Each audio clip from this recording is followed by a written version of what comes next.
Wow, ang ganda niyan, Dol. Totoo. Ang ganda talaga ng mic na to. Tingnan nyo naman. Ayan, sobrang lapit na sa inyo para makita nyo yung quality ng malapitan kasi ang ganda niya sa personal. Iikot ko kayo, ayan, para makita nyo ng bonggang-bongga. Ang ganda nito, oh. Alam mo talagang mamahalin siya pero mura lang to. Nasa 200 plus lang to.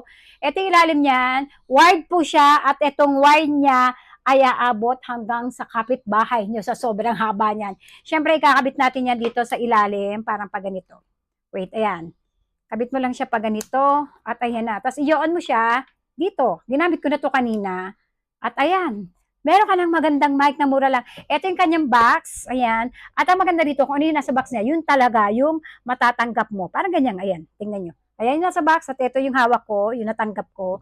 Ayan, ganyan siya kaganda. Kaya kung ako sa inyo, kung kayo ay mahilig kumanta, aba, dito na kayo sa mic na maganda.